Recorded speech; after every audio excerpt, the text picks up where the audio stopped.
नमस्कार। तो कैसे हैं आप सब? उम्मीद करता हूँ आप अच्छे होंगे, मस्त होंगे, तंदुरुस्त होंगे। तो एक पेपर और हम लोग कर लेते हैं, ठीक है। ये वाला पेपर बहुत अच्छा पेपर है, ठीक है। इसमें साइंस के अच्छे अच्छे क्वेश्चंस हैं, प्लस कुछ पॉलिटी के क्वेश्चन है, प्लस कुछ मॉडर्न हिस्ट्री के क्वेश्चन है, एकदम मस्त वाले। तो एकदम मस्त पेपर है, इसको अच्छे से कीजिएगा, ठीक है। एकदम आने लायक पेपर है। पहला क्वेश्चन है, which cell organelle is primary responsible for synthesis of ATP through oxidative phosphorylation. तो आपके दिमाग में तुरंत आ जाना चाहिए, कभी भी क्वेश्चन आएगा ऑक्सीडेटिव फॉस्फोराइलेशन, ठीक है। बायोलॉजी का है, प्लांट फिजियोलॉजी वाला है। तो बस आप दिमाग में रखिए, क्योंकि अब उतना डीप में, बहुत ज़्यादा डीप में है ये क्वेश्चन।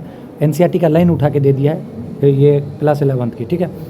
तो इसका आंसर हो जाएगा माइटोकॉन्ड्रिया। जब भी आ जाएगा ऑक्सीडेटिव फोटोफॉस्फोराइलेशन, ठीक है, याद रखिएगा क्या हो जाएगा, माइटोकॉन्ड्रिया, ठीक है। अब एक दो चीज़ है, दो चीज़ याद रखिए। एक आएगा क्रेब्स साइकिल, ठीक है। एक आएगा क्रेब्स साइकिल, पूछेगा कहाँ होता है, ठीक है। एक आएगा आपको इलेक्ट्रॉन ट्रांसपोर्ट चेन, ठीक है। और एक आएगा, तीन आते हैं ग्लाइकोलिसिस। तो ग्लाइकोलिसिस आपको पता है कहाँ होता है, साइटोप्लाज्म में होता है। बहुत इंपॉर्टेंट कंसेप्ट। ग्लाइकोलिसिस कहाँ होता है, साइटोप्लाज्म में। ग्लाइकोलिसिस के 10 स्टेप हैं, ठीक है। ग्लाइकोलिसिस का जो प्रोडक्ट आता है 2 पायरुविक एसिड आता है, ठीक है, याद है, पता है। अब याद रखिएगा, क्रेब्स साइकिल जो होता है ये कहाँ होता है, तो मैट्रिक्स में होता है, ठीक है। मैट्रिक्स में कहाँ होता है, मैट्रिक्स, ठीक है, याद रखिएगा, बहुत इंपॉर्टेंट। इलेक्ट्रॉन ट्रांसपोर्ट चेन कहाँ होता है, तो माइटोकॉन्ड्रिया के इनर मेम्ब्रेन में, इनर, अंदर की तरफ। नाम है क्या है, ई से इनर, याद रखिएगा, ई से इनर। तो इलेक्ट्रॉन ट्रांसपोर्ट चेन कहाँ होगा, इनर माइटोकॉन्ड्रिया में, ठीक है। क्रेब्स साइकिल मैट्रिक्स में, ठीक है, याद रहेगा। फिर मैंने आपको एंजाइम के बारे में केएम बताया था, ठीक है ना, याद है। वो मिचेल कुछ करके, माइकलिस कांस्टेंट करके। अगर ये ज़्यादा है तो एंजाइम का जो मतलब समझिएगा, जो कैपेसिटी या नेचर बोलिएगा वो कम है, ठीक है। केएम लो होना चाहिए फॉर एन एंजाइम, ठीक है, फंक्शनिंग के लिए, ठीक है। तो पहला समझ में आ गया। दूसरा, इंसुलिन के बारे में तो आपको याद है, याद करा था। अल्फा तो ग्लूकागॉन, बीटा तो इंसुलिन, ठीक है, बीटा। तीसरा क्या बोल रहा है, फोटोसिंथेसिस के बारे में पूछ रहा है, ठीक है, तीसरा नंबर, ठीक है। देखिए, light reaction occur in thylakoid and produce ATP and NADPS. तो बिल्कुल लाइट रिएक्शन जो होता है, ठीक है। और ये होता कहाँ है, लाइट रिएक्शन, ठीक है, बताइए कहाँ होता है, ग्रेना में होता है, ग्रेना, ठीक है। और डार्क रिएक्शन कहाँ होता है, स्ट्रोमा, ठीक है। तो ये चीज़ आपको याद रखना है, लाइट रिएक्शन कहाँ पे होता है, तो ग्रेना में, ठीक है। ये लाइट रिएक्शन कहाँ होता है, ग्रेना में। डार्क रिएक्शन कहाँ होता है, स्ट्रोमा में, ठीक है, बढ़िया। लाइट रिएक्शन थैलाकोइड मेम्ब्रेन में होता है, एटीपी प्रोड्यूस करता है, बिल्कुल सही, एटीपी प्रोड्यूस किया। डार्क रिएक्शन जिसको कि यहाँ पे बोल रहा है केल्विन साइकिल जो है, तो क्या बोल रहा है कि required light energy directly for CO2 fixation. नहीं नहीं नहीं भाई, ये डायरेक्टली नहीं लेता। ये डार्क रिएक्शन जो होता है ना, ये लाइट रिएक्शन के प्रोडक्ट पे डिपेंड करता है कि हे लाइट रिएक्शन तुम्हारा प्रोडक्ट आएगा तब हम अपना काम बढ़ाएंगे। तो डार्क रिएक्शन जो होता है वो डिपेंड किस पे रहता है, लाइट रिएक्शन पे, के प्रोडक्ट पे, ठीक है, याद रखिएगा। तो ये डायरेक्टली लाइट एनर्जी को डायरेक्टली नहीं कर सकता, ठीक है। तो लाइट एनर्जी के बारे में मैंने आपको बताया। लाइट रिएक्शन कहाँ होता है, तो याद रखिएगा कहाँ, ग्रेना में। डार्क रिएक्शन कहाँ होता है, तो स्ट्रोमा में, ठीक है। डार्क रिएक्शन को ही केल्विन साइकिल बोलते हैं, ठीक है, बस। यूनिवर्सल रेसिपिएंट कौन है, तो आपको पता है कौन है, AB पॉजिटिव। वही डोनर पूछता तो वो नेगेटिव, ठीक है। फंक्शनल यूनिट ऑफ किडनी पूछ रहा है, तो तुरंत फंक्शनल यूनिट ऑफ किडनी आते ही तुरंत दिमाग में आ जाना चाहिए क्या, नेफ्रॉन, ठीक है, याद रहेगा। छठा, ये तो आप आराम से चटका दीजिएगा, इसमें तो कोई दिक्कत नहीं है। ऑक्सीजन में एपिकल डोमिनेंस हो जाएगा, जिबरेलिन में जर्मिनेशन इलोंगेशन हो जाएगा, साइटोकैनिन में सेल डिवीजन हो जाएगा, और एब्सिसिक एसिड में स्टोमेटा क्लोजर हो जाएगा। तो 6 का हो जाएगा ए, ठीक है। विटामिन के बारे में पूछ रहा है, एसेंशियल है किसी चीज़ के लिए है, तो आपको बहुत अच्छे से पता है क्लॉटिंग वाला फैक्टर होगा, तो आंसर हो जाएगा बी, ठीक है, याद रहेगा। अब ये एनसीईआरटी की लाइन उठा के दे दिया 8 नंबर। अच्छा क्वेश्चन है कि बैक्टीरियोफेज क्या होता है, बैक्टीरिया पहले से प्रेजेंट है, मतलब इसके ऊपर में कौन आके अटैक कर रहा है, वायरस। तो virus infecting bacteria is known as bacteriophage. तो बैक्टीरियोफेज के बारे में पूछ रहा है कि इसके में कैसे होता है, डीएनए कैसा होगा। तो याद रखना, इसके में भी डबल स्टैंडर्ड डीएनए होता है। कैसा होता है, डबल स्टैंडर्ड डीएनए, याद रखना स्टार मार्क करके। बैक्टीरियोफेज में कैसा, तो डबल स्टैंडर्ड डीएनए, ठीक है। अब ये सेल साइकिल का हो रहा है, आपको पता है G1S G2M, ठीक है। MS में क्या होता है, डीएनए जो होता है वो क्या होता है, डबल हो जाता है, ठीक है, याद रहेगा। अब जाइलम जो टिश्यू है वो वाटर एंड मिनरल को यूनिडायरेक्शनली जो है सो भेजता है, ठीक है, बिल्कुल सही। आपको पता है कि फ्लोएम जो है बाई डायरेक्शनल, ऊपर से नीचे, नीचे से ऊपर, जबकि जाइलम जो है एक डायरेक्शन में करता है, बिल्कुल सही। Xylem vessels are composed of living cell. ना ना ना ना ना भाई, जाइलम में तो डेड सेल होते हैं भाई साहब। जाइलम वेसल्स और ट्रैकिड्स जो होते हैं डेड होते हैं, नॉन लिविंग सेल होते हैं, ठीक है ना, याद रखना है। और वाटर का जो मूवमेंट होता है वो किसके थ्रू होता है, तो ट्रांसपिरेटरी पुल के थ्रू होता है, ठीक है, ठीक है, याद रहेगा। ट्रांसपिरेटरी पुल, डिक्सन एंड जॉली जो दिया था, एसेंट ऑफ सेप थ्योरी, ठीक है, याद आ रहा है। तो जाइलम का यहाँ से समझ लिया यूनिडायरेक्शनल, फ्लोएम का बाई डायरेक्शनल, ठीक है, बढ़िया। इंजाइम ये एनसीईआरटी का देखिए एकदम है, एकदम वो जब वो बीपी वगैरह का बढ़ता है, जब वो ब्लड प्रेशर राइज होगा, ठीक है, वो किडनी वाला जो था फिल्ट्रेट वाला जो हमने पढ़ा था, तो एंजिनोटेंसिन को एंजिनोटेंसिन 1 में कौन कन्वर्ट करता है, तो याद रखिएगा रेनिन, देखिए डिफरेंस है RENIN, और एक इंजाइम है RENNIN। ये जो NNIN वाला है ना, ये जो बच्चों को दूध जो होता है इसके डाइजेशन में हेल्प करता है RENNIN वाला, और सिंगल NIN वाला जो है कन्वर्जन करता है एंजियोटेंसिन 1 में, इसको कन्वर्ट करता है इसमें रेनिन, ठीक है। मैं आपको बताया था कि जक्स्टा ग्लोमुलर सेल जो होता है किडनी का, वहाँ से आता है। आप एनसीईआरटी खोलिए, वो जो ग्लोमुलस वाला जो दे रखा था, नेफ्रॉन वाला जो जिसमें हम लोगों ने पढ़ा था PCT DCT से पहले, वही चीज़ यहाँ पे दिया था, ठीक है, याद रखेगा। नहीं भी याद है डायरेक्ट याद रख लीजिए, और अगर नहीं भी आता था तो इसको कैसे एलिमिनेट करते हैं ध्यान से सुनिए। पेप्सिन पेट में होता है, तो एंजियोटेंसिन वगैरह में कहीं पढ़ा ही नहीं था, ठीक है। ट्रिप्सिन इंटेस्टाइन वाले में नहीं होगा, एल्डोस्टेरोन होगा नहीं कभी, तो एक ही ऑप्शन बचता है रेनिन। इसको हम वैसे भी कर सकते थे, ठीक है। अब ट्रांसक्रिप्शन क्या होता है, तो मैंने आपको बताया था DNA से RNA, RNA से प्रोटीन, ठीक है। तो DNA से RNA ट्रांसक्रिप्शन, RNA से प्रोटीन ट्रांसलेशन, खत्म। तो mRNA फ्रॉम DNA, ठीक है, याद रहेगा। तो 12 का हो जाएगा B। ऑक्सीजन हीमोग्लोबिन के फॉर्म में होता है, कार्बन डाइऑक्साइड मेनली बाइकार्बोनेट के फॉर्म में 70%। रेस्पिरेटरी सिस्टम जो है सेरेबेलम, ना भाई सेरेब्रम, सेरेबेलम तो पियकड़ा सबको जो संभालनी होती है, गलत हो गया 1 और 2, तो ओनली 2, ठीक है, याद रहेगा। 13 नंबर डन। B1 की कमी से क्या होता है, B1 की कमी से बोलिए B1 की कमी से बेरी होता है, ठीक है, याद रखना। सेकेंडरी ग्रोथ याद है, मैं आपको बार बार बताई, इस क्वेश्चन को इंपॉर्टेंट मार्क कीजिए, ASO में पूछ लिया है, DSO में पूछा है। सेकेंडरी ग्रोथ जो होता है उसके लिए हमेशा एक ही चीज़ रहेगा, कैम्बियम राउंड कलर का होता है, यही सेकेंडरी ग्रोथ कराता है। वास्कुलर कैम्बियम भी बोलते हैं, ठीक है, याद रखिएगा, नाम है कैम्बियम। सेकेंडरी ग्रोथ प्लांट में कौन कराता है, कैम्बियम। प्लांट में सेकेंडरी ग्रोथ क्यों कराता है, कैम्बियम। बहुत इंपॉर्टेंट 5 स्टार क्वेश्चन, याद रख लीजिए, कॉपी में लिख लीजिए।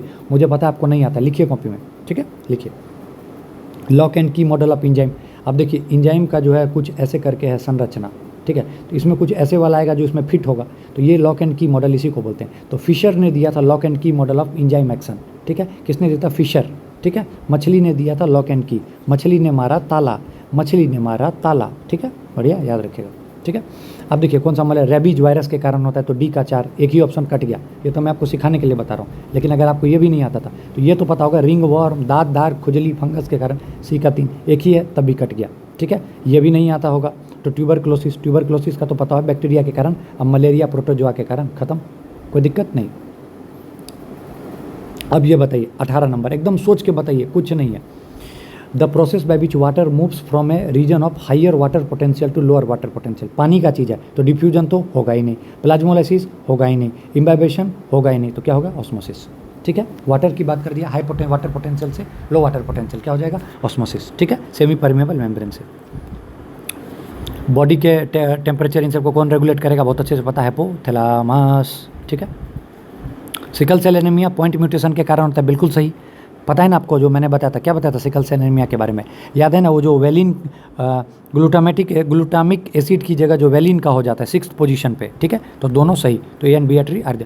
अभी देखिए एनसीईआरटी पढ़ने का फ़ायदा, अभी इस कोचिंग का जो भी है बहुत अच्छा, जो मतलब बहुत अच्छा पेपर है, मैं मानता हूँ, एनसीईआरटी बेस्ड है पूरा, हमने पढ़ा है तभी हम बना पा रहे हैं, नहीं तो हिलने वाला नहीं है, हर क्वेश्चन में जो है सो ट्विस्ट है, फंसते रहिएगा, ठीक है ना, याद रखिएगा। ग्रीन हाउस इफेक्ट के लिए आपको पता है कौन है मेनली रिस्पॉन्सिबल, कार्बन डाइऑक्साइड, ठीक है। अब देखिए ये आ गया ना, क्रेब साइकिल कहाँ होता है, क्रेब साइकिल कहाँ होता है बताइए, क्रेब साइकिल के बारे में अभी बताया था कि कहाँ होता है, मैट्रिक्स में होता है, ठीक है ना, माइटोकॉन्ड्रिया के कौन से पार्ट में, मैट्रिक्स में। क्रेब साइकिल कहाँ होता है, मैट्रिक्स में। वही आपसे पूछा था कि ईटी इलेक्ट्रॉन ट्रांसपोर्ट चेन कहाँ होता है, तो इनर में, ठीक है। और ग्लाइकोलाइसिस पूछूंगा तो कहाँ होता है, तो साइटोप्लाज्म में। ये तीनों बेहद इंपॉर्टेंट, याद रखेगा। जैसे वो इस बार पूछा था स्टॉप कॉडन में, तो स्टॉप कॉडन 3 होता है ना, कौन कौन से, UAA और क्या था बताइए, UAA एक था, UGA UAG, हाँ यही था ना, UAG UGA, ठीक है, तो था। और इनिशियल कोडन इस बार पूछ सकता है, तो AUG मिथियोनिन को जो कोड करता है, ठीक है, याद रहेगा। 23 नंबर पूछ रहा है, antibodies are produced by B lymphocyte, बिल्कुल सही। क्वेश्चन नंबर 2 क्या बोल रहा है कि T lymphocyte mature in the bone marrow, अरे भाई नाम ही है थाइमस, टी लिम्फोसाइट, तो ये बोन मैरो में कैसे होगा, गलत। और टी लिम्फोसाइट आपको पता है cell mediated immunity, cell mediated immunity के लिए रिस्पॉन्सिबल होता है, ठीक है। तो पहला सही, दूसरा गलत, ओनली 1, ठीक है। 24 नंबर, याद है नेचुरल सिलेक्शन बताया था, नेचुरल सिलेक्शन किसका था, डार्विन का था। डार्विन ने दिया था नेचुरल सिलेक्शन किसमें, ओरिजिन ऑफ स्पीसीज किताब याद है ना, जो कि बोला था प्रिंसिपल मैकेनिज्म है किसका, एवोल्यूशन का। तो 24 का बी। ह्यूगो डी वरीज किसने काम किया था, म्यूटेशन पे काम किया था। लेमार्क ने use and disuse of organ के बारे में बताया था, ठीक है ना, याद रहेगा।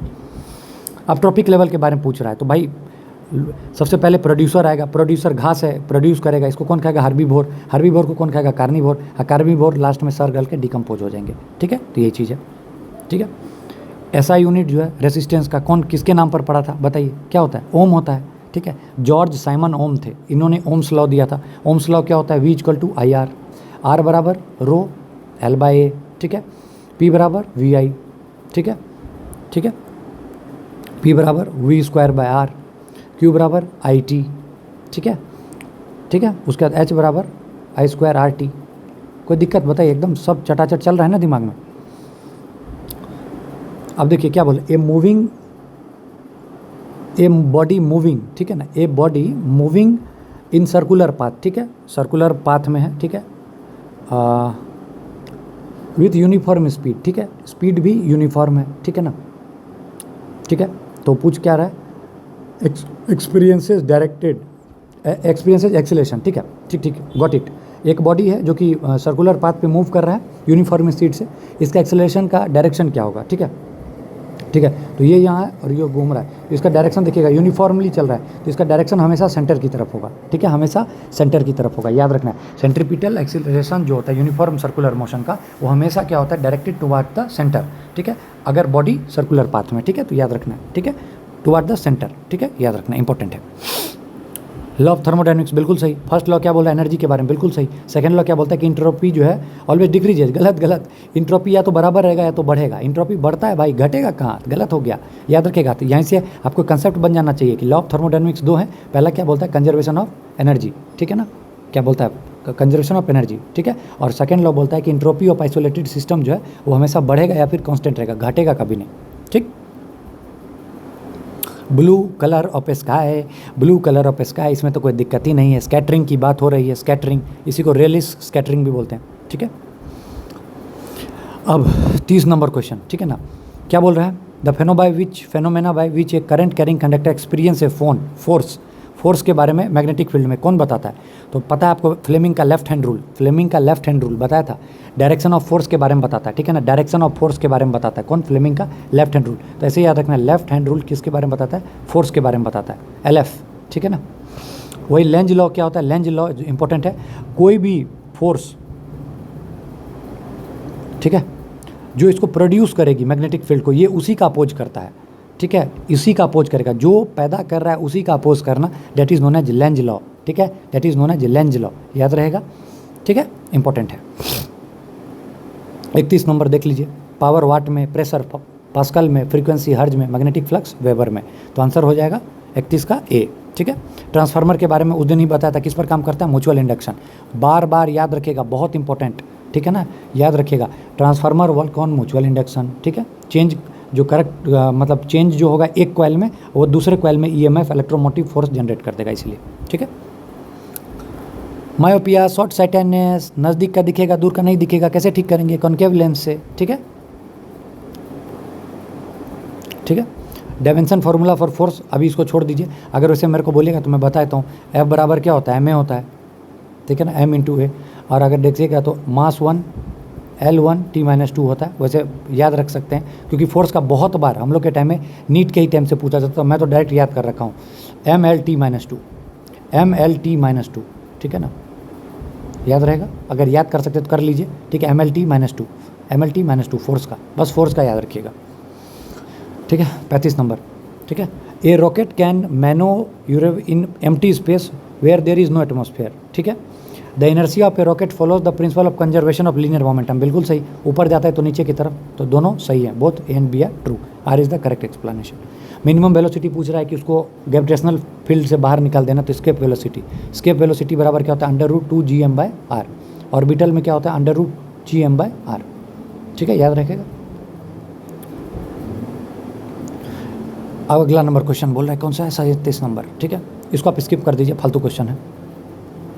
वैसे बोल क्या रहा है कि मेटल स्फेयर जो है वो एक्सपेंड यूनिफॉर्मली करता है, मेटल स्फेयर को ले जाएगा और गर्म कीजिएगा तो यूनिफॉर्मली स्फेयर जो है मतलब फैलेगा एकदम वो करके, ठीक है ना।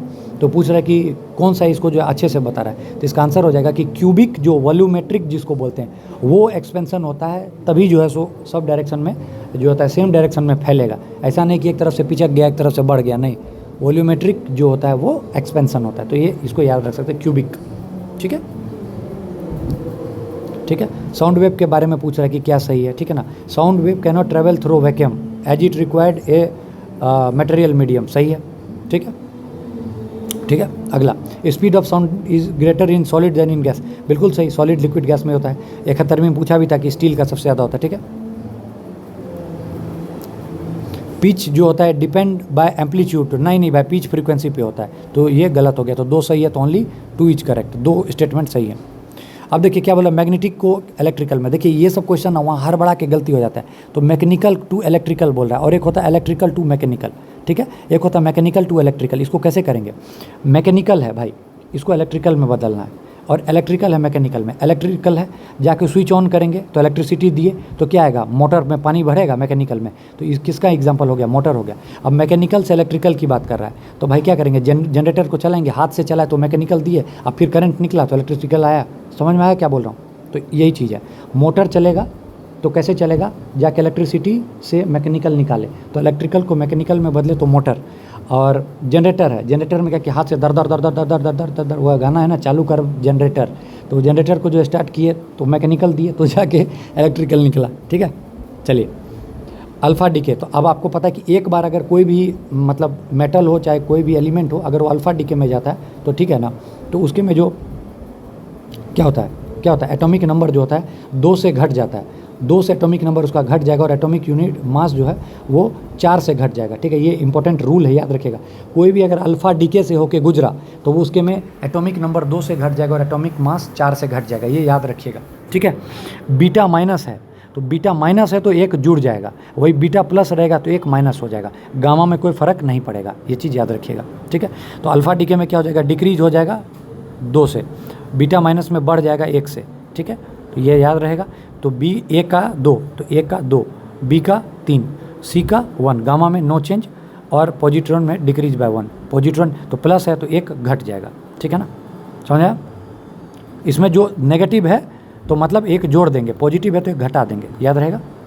बस आप अल्फ़ा का याद रखिए, अल्फ़ा पे जो होता है 2 यूनिट का पॉजिटिव चार्ज होता है और 4 यूनिट का मास होता है, तो ये दोनों माइनस हो जाता है जब भी कोई अल्फ़ा डीके से गुजरेगा। तो आपको कल को ऐसे करके भी क्वेश्चन आ सकता है कि एक्स दे दिया, इसका एटॉमिक नंबर 124 है, एटॉमिक मास, और ये 76 है मानिए, दे दिया, और बोला कि अल्फ़ा डीके से गुजरा, अल्फ़ा डीके से, तो क्या होगा इसका, तो याद रखिएगा ये 76 से हो जाएगा 74, ठीक है, 2 कम हो जाएगा एटॉमिक नंबर और एक्स, और ये ऊपर में 120 हो जाएगा, 4 कम हो जाएगा। ये बहुत इंपॉर्टेंट कंसेप्ट है, इसको अभी बंद करके डब्बा में रख लीजिए, बहुत इंपॉर्टेंट।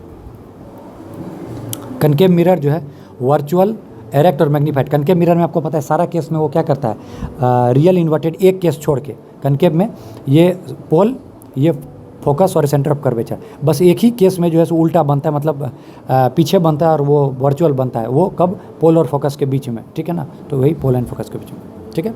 फोटो इलेक्ट्रिक इफेक्ट मैं आपको बताया था, फोटो इलेक्ट्रिक इफेक्ट क्या होता है, पार्टिकल नेचर से बस बनता है, particle theory of light. Photo electric effect जो था याद है ना, कल की परसों देखे थे कि बोथ नेचर पे, तो नहीं, ओनली पार्टिकल नेचर से, P for photo electric effect, और ये कौन से बेसिस पर किया जाता है, तो पार्टिकल नेचर पे।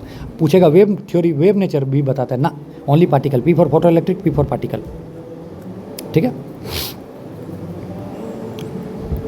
ठीक है। रेडियो एक्टिविटी के लिए यूनिट, आप तो बैकरल आपने पढ़ा होगा, बैकरल, बट याद रखिएगा क्यूरी भी होता है, ठीक है, क्यूरी और बैकरल दोनों जो हैं सो यूनिट है। बैकरल ऐसा यूनिट है, क्यूरी जो है ट्रेडिशनल यूनिट है, बट यहाँ पे आपको मेजरिंग के लिए पूछ रहा था इसलिए दोनों चलेगा, ठीक है। अब आपको पता है बेंडिंग ऑफ लाइट, एक कोई ऑब्स्टेकल, तो याद है मैंने बताया था सॉलिड के पास जो कहीं भी बेंड करेगा कोई भी ऑब्स्टेकल में तो डिफ्रैक्शन कहलाएगा, क्या कहलाएगा, डिफ्रैक्शन। रिफ्रैक्शन पता है आपको, एक से उसमें जाएगा तो जो भी चेंज हो जाएगा उसके में क्या चेंज हो जाएगा, वेवलेंथ। कोई भी ऑब्जेक्ट अगर फ्लोट कर रहा है लिक्विड में, कब करेगा, जब उसका डेंसिटी कम होगा एज कम्पेयर टू लिक्विड, बिल्कुल सही। आर्किमिडीज प्रिंसिपल क्या बोलता है कि कोई भी क्या बोल रहा है, according to the buoyant force equal the weight of the liquid displaced by the force, बिल्कुल सही, जितना वेट है उतना वो पानी बाहर, तो वेट के बराबर जो है वो हो जाता है, तो बिल्कुल सही है, बायंसी आर्किमिडीज प्रिंसिपल। किस साइंटिस्ट ने जो है एग्जिस्टेंस के न्यूट्रॉन के बारे में बताया था पहले इनिशियली, बाद में तो इसकी डिस्कवरी चैडविक ने किया था, वो पूछ रहा है, तो किसने बताया, तो याद रखना रदरफोर्ड ने बताया था, रदरफोर्ड ने न्यूट्रॉन के बारे में बताया था, बाद में इसको प्रूफ किसने किया था, किसने, चैडविक ने। अब आपको थॉमसन के बारे में पता है, किसने, इलेक्ट्रॉन से रिलेटेड, ठीक है, और बोर के बारे में पता है किसे, प्रोटॉन से रिलेटेड, ठीक है, याद रहेगा।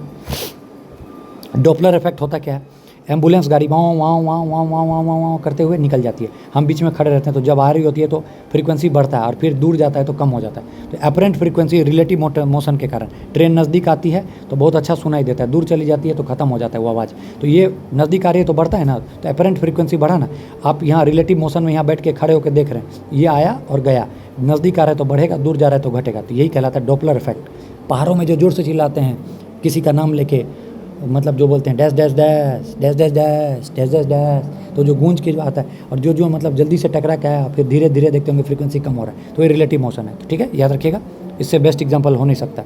सेमीकंडक्टर के बारे में आपको पता है क्या होता है, सेमीकंडक्टर के बारे में बताइए, 48 नंबर क्वेश्चन। सेमीकंडक्टर कंडक्टिविटी जो है बढ़ेगा with increase in temperature, conductivity बढ़ेगा, आप टेम्परेचर बढ़ाइएगा तो कंडक्टिविटी बढ़ेगा, ठीक है, और टेम्परेचर बढ़ेगा तो रेसिस्टेंस कम होगा, और रेसिस्टेंस कम होगा तभी तो कंडक्टिविटी बढ़ेगा, तो बिल्कुल सही है, कंडक्टिविटी बढ़ेगा।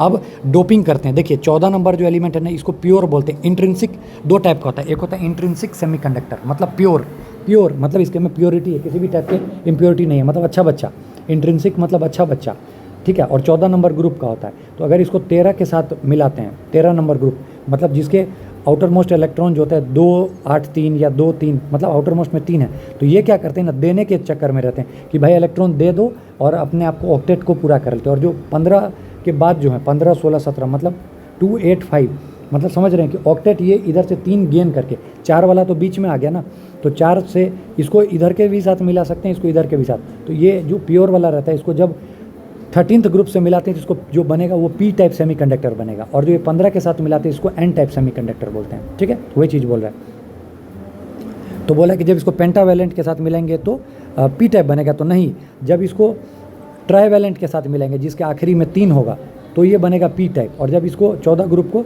पेंटावैलेंट के साथ मिलाएंगे तो ये बनेगा एन टाइप। पी टाइप क्यों होगा, क्योंकि ये देने का प्रवृत्ति रखेगा कि इलेक्ट्रॉन देके ऑक्टेट पूरा कर लेंगे, और ये 15 है तो इनको 3 ही घट रहा है ना 18 पुराने में, तो ये अपना जो है सो भाई 18 पुराएंगे लेंगे अब, तो बस वही चीज़ है, ठीक है, याद रखिएगा। The body energy possessed by the body due to its motion, motion के कारण, मोशन वर्ड आते ही देखिए काइनेट पोटेंशियल एनर्जी कट जाएगा, मैकेनिकल कट जाएगा, थर्मल कट जाएगा, क्यों, क्योंकि मैकेनिकल में दोनों आता है तो पोटेंशियल एनर्जी तो होगा नहीं, क्योंकि मोशन में है तो भाई पोटेंशियल कैसे होगा, वो तो रुकने के कारण, तो आंसर हो जाएगा काइनेटिक एनर्जी, बहुत इंपॉर्टेंट है। फ्रीक्वेंसी और वेव के बीच में, तो फ्रीक्वेंसी बराबर 1/टाइम पीरियड, पता है आपको, ठीक है।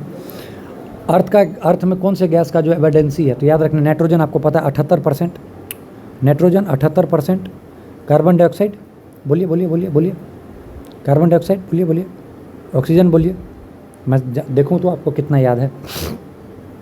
नाइट्रोजन तो 78% है इसलिए मैक्सिमम होगा, बाकी बताइए आप। कॉमन नेम क्या है सोडियम बाइकार्बोनेट का, सोडियम बाइकार्बोनेट Na2CO3, एक आएगा सोडियम हाइड्रोजन बाइकार्बोनेट, तो सोडियम हाइड्रोजन बाइकार्बोनेट रहता है तो बेकिंग सोडा, तो ये हो जाएगा वाशिंग सोडियम बाइकार्बोनेट, बोलिए बोलिए, ये सोडियम बाइकार्बोनेट बोल रहा है, सोडियम बाइकार्बोनेट तो NaHCO3, सोडियम कार्बोनेट Na2CO3, तो ये हो जाता, फिर से बता रहा हूँ, सोडियम बाइकार्बोनेट बोला है तो NaHCO3, सोडियम कार्बोनेट बस बोलूँगा तो Na2CO3, तो सोडियम कार्बोनेट हो जाएगा वे वाशिंग सोडा, और NaHCO3 हो जाएगा बेकिंग सोडा, ठीक है, समझ में आ गया, गलती हो जा रहा है बार बार एरो में, NaHCO3 इसी को सोडियम बाइकार्बोनेट बोलते हैं, नाम है बेकिंग सोडा, ठीक है, वाशिंग सोडा Na2CO3 होता है, ब्लीचिंग पाउडर CaOCl2, दिक्कत नहीं। पीरियडिक टेबल वाला सब पता है, कौन सा सही है, atomic radius decreases on moving from left to right, बिल्कुल सही, साइज ऊपर, रेडियस मतलब साइज की बात कर रहा है, ऊपर से नीचे आते हैं तो बढ़ता है साइज, ठीक है। Ionisation energy generally decreases on moving down A group, ऊपर से नीचे आते हैं तो ये घटेगा, ऊपर से नीचे आएंगे तो घटेगा, बिल्कुल इधर से इधर बढ़ेगा तो इधर घटेगा, दोनों सही हो गया, बताइए, ठीक है ठीक है। एक चीज़ बस याद रखना अपने को कि ऊपर से नीचे आते हैं तो साइज बढ़ता है, मेटेलिक कैरेक्टर बढ़ता है, बाकी सब कुछ घटेगा। ठीक है। अगला क्वेश्चन पूछ रहा है कि कौन सा केमिकल बॉन्ड बनेगा। ये सब बहुत इंपॉर्टेंट क्वेश्चन है, एकदम आने लायक एनसीईआरटी का लाइन है। किस टाइप का इलेक्ट्रिक केमिकल बॉन्ड बनेगा जब कंप्लीट ट्रांसफर ऑफ इलेक्ट्रॉन होगा दो एटम के बीच में। तो दो एटम के बीच में अगर कंप्लीट ट्रांसफर कर दिए तो फिर तो आयनिक बॉन्ड बनेगा। कंप्लीट ट्रांसफर में आयनिक बॉन्ड बनता है, बहुत इंपॉर्टेंट है। ठीक है ना, याद रखना है। ठीक है। न्यूट्रल का पूछ रहा है कि कितना जो है सो मतलब पीएच होता है, तो न्यूट्रल का आपको पता है 7 होता है। ठीक है ना, 7 से कम है तो एसिडिक, 7 से ज़्यादा है तो बेसिक। ठीक है। ये 56 नंबर क्या बोल रहा है, which of the following correctly match each substance and type of mixture. ठीक है। मिल्क क्या है, कोलाइड है। तो मिल्क क्या है, कोलाइड है। मिल्क कोलाइड है, पता है आपको। उसके बाद मडी वाटर क्या है, सस्पेंशन है, क्योंकि उसमें कुछ ना कुछ बचा हुआ रहता है, तो मडी वाटर क्या है, सस्पेंशन। ठीक है, मडी वाटर। स्मोक क्या है, स्मोक धुआं। स्मोक बताइए क्या है, स्मोक क्या, एरोसोल है, एरोसोल। ठीक है। और शुगर सॉल्यूशन ट्रू सॉल्यूशन है, अच्छे से पूरा घुला हुआ है, तो आपको कुछ नहीं भी आता तो आप ये कर सकते, शुगर सॉल्यूशन जो है ट्रू सॉल्यूशन है। ठीक है। और मडी जो है सस्पेंशन है, क्योंकि इसमें पूरे तरीके से घुलेगा नहीं, सस्पेंड रहता है ना। और मिल्क तो कोलाइड है ही है, और स्मोक को एरोसोल। ठीक है। ठीक है, यहाँ से मैच द फॉलोइंग था। ठीक है। प्लास्टर ऑफ पेरिस को क्या बोलते हैं भाई बताइए। जिप्सम को हीट करते तो प्लास्टर ऑफ पेरिस बनता है, तो 57 का तो एकदम बी हो जाएगा। ये जिप्सम है, ये कैल्शियम कार्बोनेट है, इसको क्या बोलते हैं, स्लेक्ड लाइम बोलते हैं। स्लेक्ड लाइम कैसे बनता है, क्विक लाइम हुआ है, इसमें पानी मिला दिए तो स्लेक्ड लाइम बन गया। ठीक है। कौन सा प्रोसेस है सेपरेट करने के लिए दो मिसिबल जो मिले हुए लिक्विड हैं उसका डिफरेंट बॉइलिंग पॉइंट है, तो उसको कैसे करेंगे, तो फ्रैक्शनल डिस्टिलेशन से। ठीक है, याद रखना इंपॉर्टेंट। इसमें देखिए KMnO4 है, KMnO4 इसमें, और इसका ऑक्सीडेशन, इसको X मान लेंगे। पोटासियम का हमको पता है क्या होता है, पोटासियम क्या होता है, पोटासियम का 1 होता है, कैसे, तो पोटासियम कैल्शियम 2 8 8 1 8 8 16 2 19 एटॉमिक नंबर, तो 1 हो गया, तो ये +1। और ऑक्सीजन का -2 होता है तो इसका -8 हो जाएगा, 1 का -2 तो x -7 बराबर 0, तो x बराबर +7। समझ में आया ना, जिसको होता है उसको x मान लेते हैं। और k का हमको पता है +1 है, और एक ऑक्सीजन का -2 होता है तो इसका -8 हो जाएगा, तो x +1 -8, तो x -7 बराबर 0, तो x बराबर +7। ठीक है। डायमंड हार्ड सब्सटेंस है। ठीक है, ठीक है, मानता हूँ हार्ड सब्सटेंस है। ठीक है। ग्रेफाइट सॉफ्ट है, बिल्कुल सही। डायमंड क्या है, ईच कार्बन जो होता है उसको जो होता है कोवेलेंटली बाउंडेड होता है। ठीक है, टेट्राहेड्रल में, जबकि ग्रेफाइट का लेयर्ड स्ट्रक्चर होता है, बिल्कुल सही। ठीक है, पता है आपको sp3 स्ट्रक्चर होता है डायमंड का, जबकि ग्रेफाइट का sp2, तो sp3 मतलब टेट्राहेड्रल और ग्रेफाइट मतलब वही हो गया लेयर वाला। ठीक है, ठीक है। अपना उधर का भी डब्बा वाला क्वेश्चन का भी टाइम हो रहा है, 5 बजने वाला है। ठीक है, तो और 2-4 कर लेते हैं अच्छा क्वेश्चन। ठीक है। मेटेलाइट की तरह कौन काम करता है, मेटेलाइट की तरह बताइए। सिलिकॉन क्या है, मेटेलाइट है, सिलिकॉन मेटेलाइट है, याद रखिएगा। सिलिकॉन, एल्युमिनियम हो नहीं सकता, आपको पता है मेटल है, कैल्शियम सल्फर हो नहीं सकता, तो सिलिकॉन। ठीक है। देखिए जिसका 14 नंबर है ना वो सब मेटेलाइट वाले में आ जाएगा। ठीक है, याद रखिएगा। ठीक है, ठीक है, ठीक है, ठीक है। ये देखिए वाला लाइन देखिए, catalyst lower the activation energy for the reaction, बिल्कुल सही, सही है, पता है हमको। ये catalyst is permanent consumed permanently, 63 में बोला कैटलिस्ट परमानेंटली कंज्यूम हो जाएगा, है बताइए। कैटलिस्ट का यूज होता है, नहीं, वो खुद पार्ट नहीं लेता है, तो 2 हो जाएगा।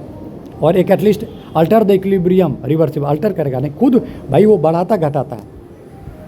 ठीक है, कैटलिस्ट बढ़ाता है। ठीक है ना, याद रखना है। ठीक है, ठीक ठीक। Which gas is produce when dilute hydrochloric acid is pass through zinc, तो आपको पता है क्या होगा, मैंने बताया भी था, याद है ना। जिंक से हाइड्रोक्लोरिक करेगा तो कौन सी गैस निकलेगी, हाइड्रोजन गैस निकलेगा, याद है ना, बताया हुआ था, बहुत बार बताया हुआ है। CH4 है तो इसका फॉर्मूला पूछ रहा है क्या होगा, तो मीथेन होगा, सिंपल सा है। CH4 का मीथेन होगा, C2 methane ethane, C3 methane ethane propane, C4 methane ethane propane butane, C5 pentane, C6 hexane, नाम में ही है मीथेन।